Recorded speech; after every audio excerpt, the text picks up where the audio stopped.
Good morning, Shabbat Shalom, and welcome once again. And once again, it is our privilege to learn the weekly Parsha with our dear friend and teacher, Rabbi Hillel Silverman. Good morning, Hillel. How are you today? Fine, thank you. It's a pleasure to be with you. So tell us this morning about Parshat Vayishlach and what we should look for in this Torah portion. This morning, by Yishlach, the reunion of Jacob and Esau. They've been separated for 20 years. Terrible hostility, terrible enmity. Jacob, 20 years before, had fled from his home. He was afraid that Esau would seek his life. Esau said to his family, when Isaac, our father, dies, then I will put Jacob to death because he stole the blessing from me. So they're ready to have a reunion, and Jacob sends messengers to Esau. And the messengers say to Esau, Im Lavan Garti, I have been dwelling with my father-in-law Laban for 20 years, and now I've come back to see my father Isaac. 20 years have gone by. I've been married 7 times to Rachel, 7 times to Leah, another 6 times, and now Im Lavan Garti, I'm coming home, and the rabbis say, B'taryag mitzvot shamarti, and I kept all 613 commandments while I was away. Of course, there were no commandments then. The commandments came in a later period, but the rabbis tell us that the teaching is important. When we live in a foreign country, we nevertheless have to be proud of our heritage and keep the commandments. And so we keep the commandments today. And it's not easy in a foreign land to keep the commandments. In Lavan Garti, I have been with Laban, with Taryag mitzvot shimarti. Taryag mitzvot, the 613 commandments I've kept. And now that I'm returning home, katanti mikol hachasadim, I am not worthy, I am not deserving of all the blessings that have come to me. And he marches on to Esau with an entourage of children, of wives, of cattle, of lambs, of goats, and he feels a sense of gratitude and appreciation. He had nothing 20 years before, and now he is blessed with so much. And that is an important teaching for us, appreciation and gratitude for our blessings. Katonti mikol hachasadim. I'm not worthy today of all my blessings. I have a home, I have a job, I have a family, I have children, I have security, I have a blessed country that I live in. Katanti mikol hachasadim. I don't deserve all of my blessings. I remember my first year that I was a freshman student at Yale University, and William Lyon Phelps, a brilliant philosopher, spoke to us at our inaugural ceremony. And he said, men, there were no women in those days, men, he said, I have an answer to happiness. If you want to be happy in your lives, then you must pretend that each day is the first day of your life and each day is the last day of your life.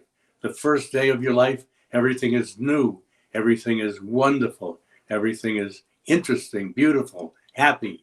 First day of your life.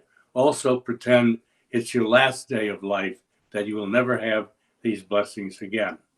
Well, let's go on now with our total reading of this morning by Yishlach.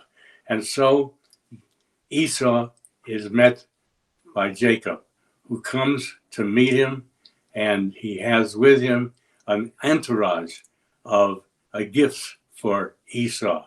Gifts for, he says, my lord Esau, children, cattle, sheep, goats, possessions.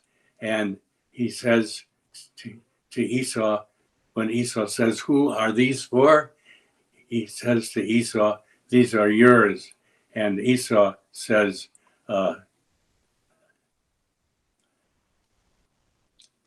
let's back up just a little bit. Let's first go to the dream. It's just before Jacob is to meet Esau, and he has a dream. Freud tells us that dreams are so important, so significant, because in a dream you put into your consciousness that which is on your subconscious. And of course, what was his conscious? His conscious was that he was to meet his brother Esau. And so in his dream of the wrestling match, he dreams he's all alone, and he's released by this adversary. An adversary wrestles with him in the night, and before he agrees to release, before Jacob agrees to release the assailant, he says to him, "Bless me, and then I will release you." And so the wrestler releases Jacob, and he says to him, "Your name will no longer be Jacob, it'll be Israel." Jacob means a deceiver, but you're not a deceiver any longer. You are Yisrael. You are the victor. You are a blessing. Name change is so important.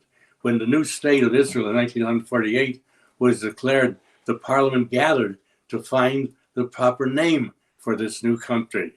They had many suggestions. A popular suggestion was Judah, the country of Judah, and the inhabitants Judeans, but they chose instead even a better name, Israel, the state of Israel, the children of Israel, the God of Israel, the Torah of Israel. And when they wrestled together, Jacob, who was this adversary who wrestled with Jacob? Was it an angel? The Rambam says it was his conscience, and that was it.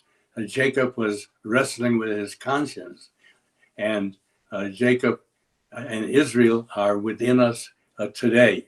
And so he meets his brother Esau. He bows down 7 times and gives him gifts. And then Esau says, "And who are these gifts for?" And Jacob says, "These gifts are for you, my lord." And Esau says, "I have enough." Vayishak, and he kissed his brother Jacob. The rabbis, of course, are still skeptical, and some say he really didn't kiss him. Vayishak, another word, nashoch, sounds like kiss, but nashoch, and he bit him. The rabbis say Esau bit his brother. And then he says, "Let us go now together to greet our father." And Jacob is very skeptical. He says, "It's very difficult to go together. My children are young. They're not able to travel that quickly. Let's meet together." And so they meet together, and they are reunited. And then we read of the death of his beloved wife, Rachel. Rachel, we were 7 years for Rachel, and passes away suddenly on the way. And she is buried in Kever Rachel, in the grave of Rachel, which is on the way between Jerusalem and between Hebron. We read in Jeremiah, "Kol Barama Nishma," the voice of Mother Rachel is heard. She weepeth for her children. And so the Bible tells us that from her grave, she hears the footsteps of her children of Israel going forth to exile. And he continues in the Bible, Jeremiah says, "Wipe your tears, dry your eyes, O Mother Rachel. Someday you will hear the footsteps of your children returning."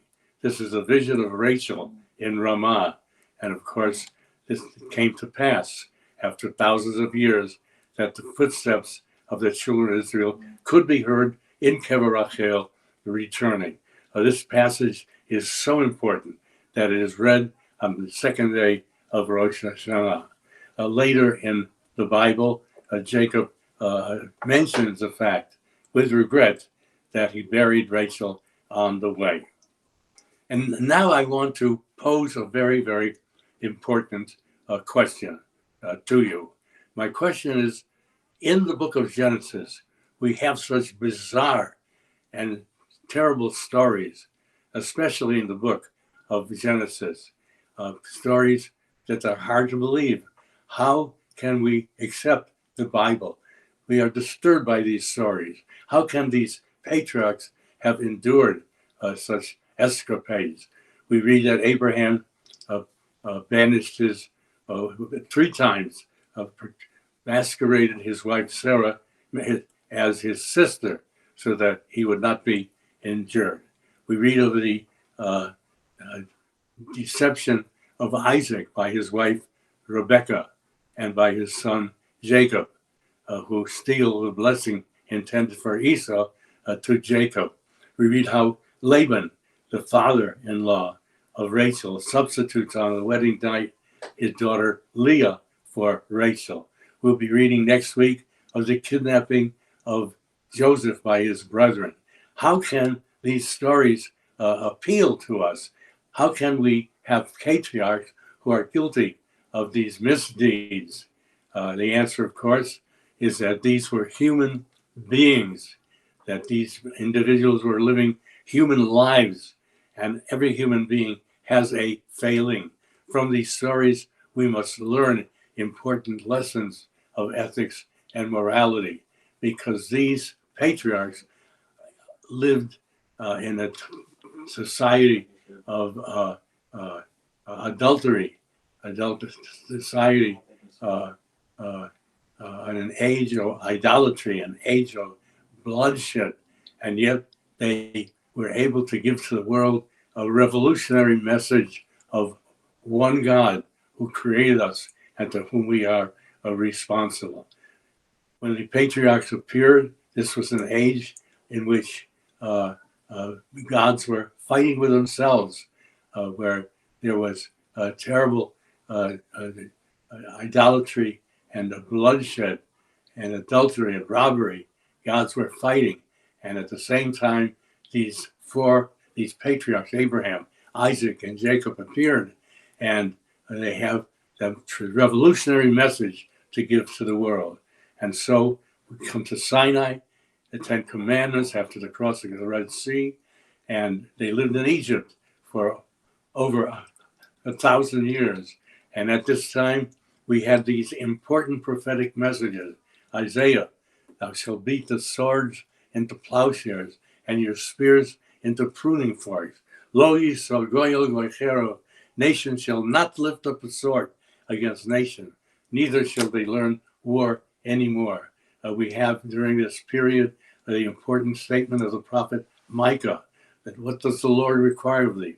Only to do justly, to love mercy, and to walk humbly with your God. During this period, we have the message of Zechariah, not by power or by might, but by thy spirit. And so the Jew went to exile, 70 of the Common Era. They lived in the world of 70 nations, and yet they produced for the Jewish people and the world the Mishnah, the Gemara, the Talmud, the Midrash, rabbinic writings, and the message of that the Jewish people were an or l'goyim, a light to the nation, and that's what they were for 2,000 years in exile, a light to the nations, justice, righteousness, teachings of charity and honesty and integrity and compassion, sensitivity for the downtrodden, the widow, the orphan, the stranger, the importance of family, the importance of education. Yes, we read these stories in the beginning of Genesis of human failings and human weaknesses, and yet we can learn from these stories because these were the great pioneers who had a message for the world, a revolutionary message of one God, of responsibility to God, and this message of the patriarchs is still worth heeding to. It's the word of the pioneers, and it's amazing, really, that we still live in a world which needs this message of one God, the message of the patriarchs, and we still remember the patriarchs 3 times a day in our prayers. Elohei Avraham, Elohei Yitzchak, Elohei Yaakov, God of Abraham, God of Isaac, God of Jacob, who brought to the world a message of the Jew should be an or l'goyim, a light to the nation. Am Yisrael Chai. Amazing. The Jew still is, and the patriarchs are still remembered, and the matriarchs, with love and affection. Amen. Amen, Rabbi. Thank you so very much. And your message is deeply appreciated by us all as well. So stay well, stay strong, stay healthy, and we look forward to learning with you in the weeks and the years to come. Amen. Thank you. It's a pleasure to be with you. Amen. Have a very good Shabbos. Thank you so much.